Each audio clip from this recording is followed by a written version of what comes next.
Imagine living your life after 50 and feeling energized and excited about your future. Welcome to the Women in the Middle podcast, the podcast for women who are ready to figure out what they want and create the life they deserve. Here's your host and Master Certified Life Coach, Susie Rosenstein.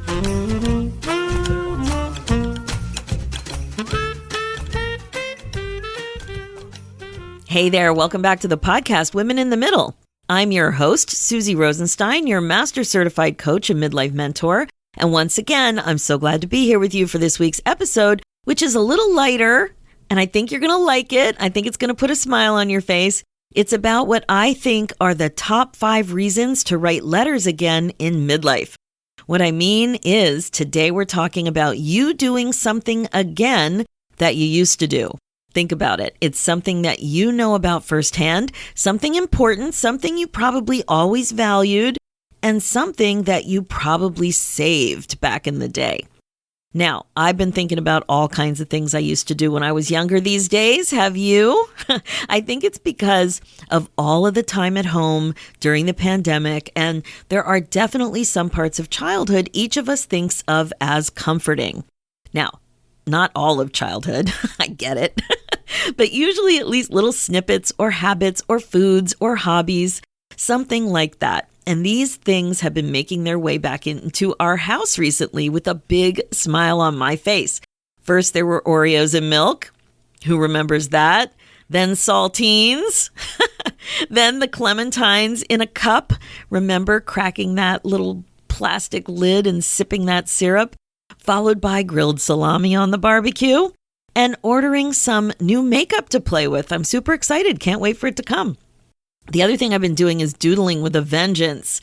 I've been doing something called Zentangle, like with really nice pens and papers. It's like meditative doodling, and I love it. And you're going to be hearing more about that in the coming months. Now, the other thing is I've been listening to some music from my teenage years and telling my kids all about it. And when I used to listen to it. And of course, they're rolling their eyes. So actually, this happened last week. I got my kids to shoot some pool with me in the basement last Friday night. And I had a big flashback to 1979 when I used to love playing pool with some of the neighborhood kids in one of their basements, of course, where all good pool tables live. And Aerosmith was a major band when we grew up. Dream On. Oh my God, that music, Dream On. Who remembers how big a deal that song was growing up? Do you? We listened to a lot of music in junior high before Walkmans and easily portable music, that is, on someone's radio or a big giant stereo system. So much fun. Anyway, it got me thinking about all the things I used to do back then, and letter writing was also a huge part of my life. So we'll be talking about why it's a good idea to bring letter writing back now in midlife. But first, this episode is sponsored by the 50 Unplugged Mastermind. June applications are open, and there are only 3 spots left right now, which will include our amazing virtual retreat in July. So let me tell you why the 50 Unplugged Mastermind just might be perfect for you. You might have figured out that feeling tired of being stuck and confused about what you want to do going forward kind of sucks. It feels like a big, frustrating waste of time. And as you know, time is a big deal now and way too precious to waste. And you might feel like it's not the right time for you to be thinking about your future with all of the uncertainty and everything going on. Well, my friend, I actually think it's an amazing time to be thinking about your future on purpose. Dreams, ideas, plans, they all start with your mind. And learning how to make this kind of thinking a priority for you is critical. If you don't prioritize the thinking part, nobody will, and more valuable time will likely fly by. 50 Unplugged is really the best way to work together to help you focus on what you can do with your next chapter instead of what you like to think about, which is what you can't do. It's with an intimate group of women who are ready to make a serious commitment to themselves to work on creating big personal transformations over the course of a year and finally be crystal clear and excited about what they want. This is pretty powerful stuff. It's really about becoming bold and brave in midlife and up-leveling. It's about getting out of your own way so that you're more comfortable and intentional about allowing yourself to be happier. It's about learning how to think on purpose. It's about making sure that you don't have regrets and finally putting yourself first so that you know what you want and exactly how to make it happen. That's a new one, right? The thing is that there's a cost to staying stuck.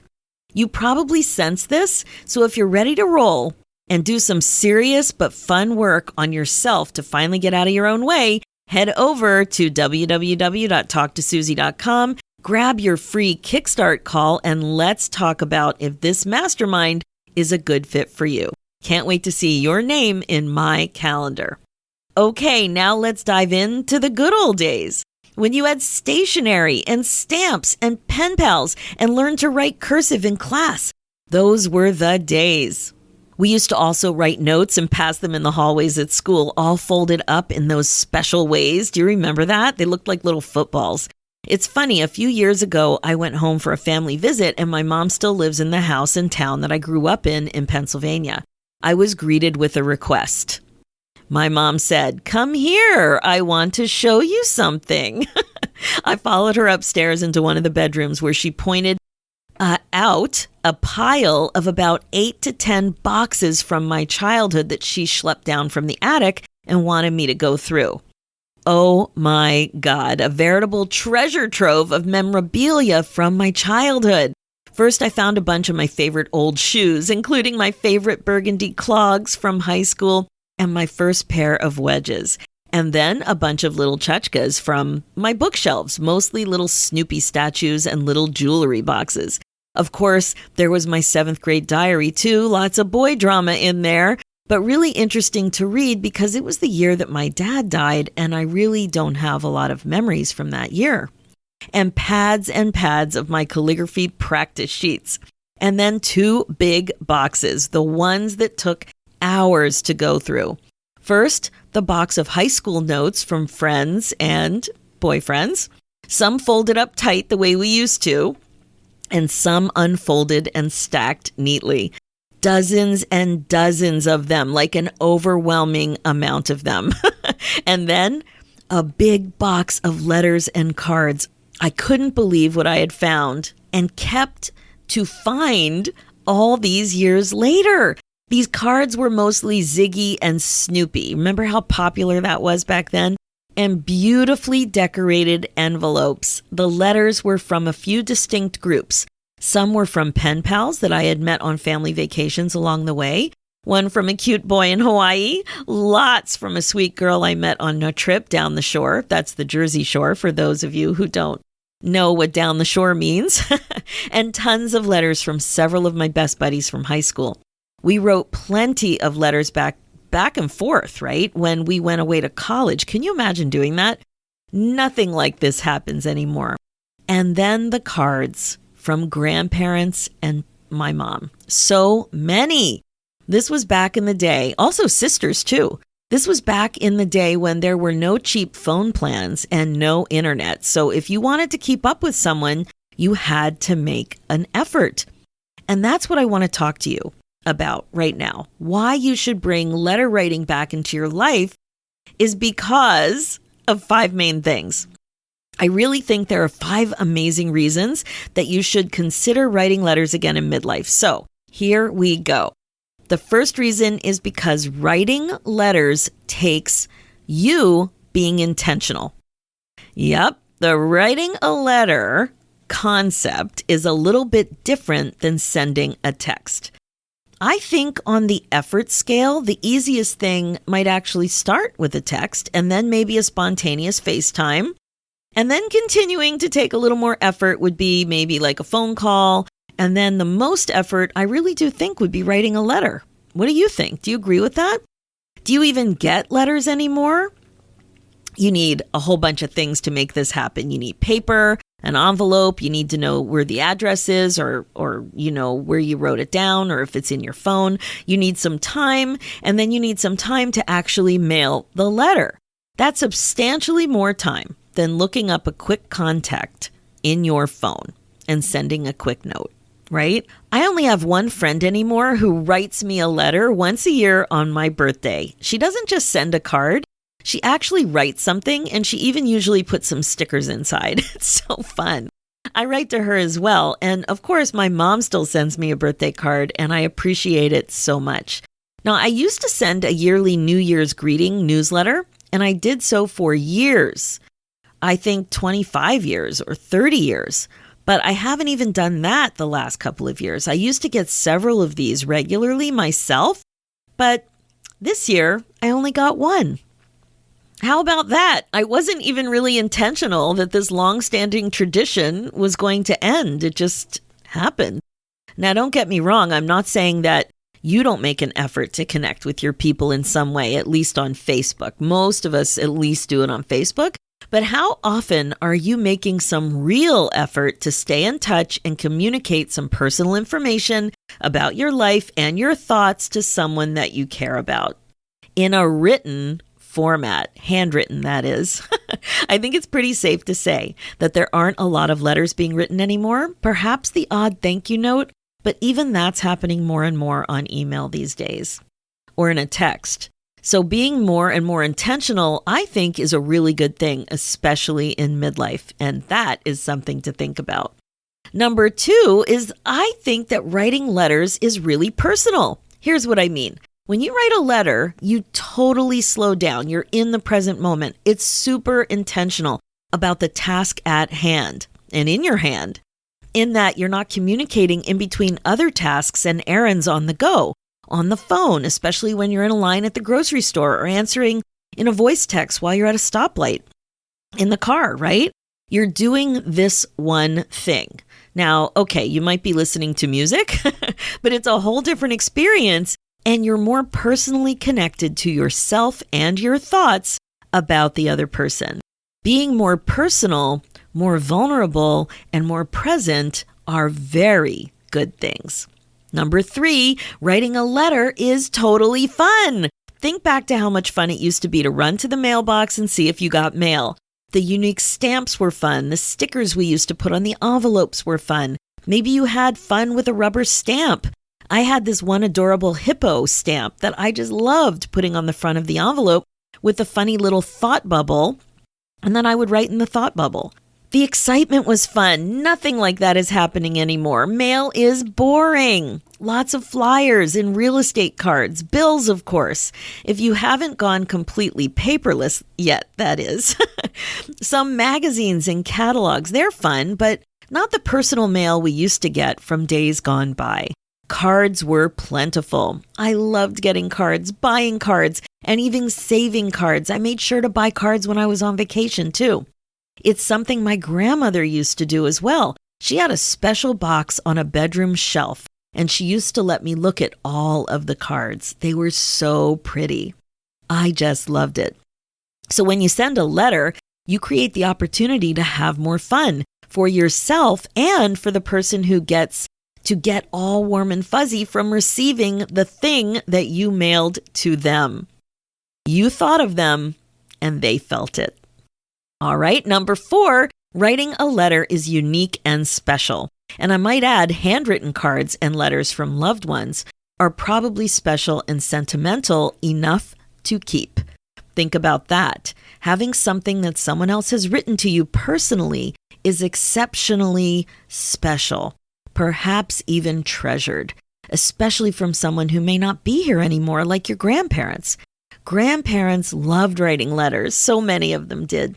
And if you're really lucky, you might even have a recipe written in your grandmother's or your mother's handwriting that was shared in a letter or a card. It just feels so much more special than a recipe typed out or emailed. Don't you agree? I love that. Do your kids even know you're writing? I remember being super familiar with what my parents' handwriting looked like. I could absolutely identify it. In fact, I used to practice copying their signatures.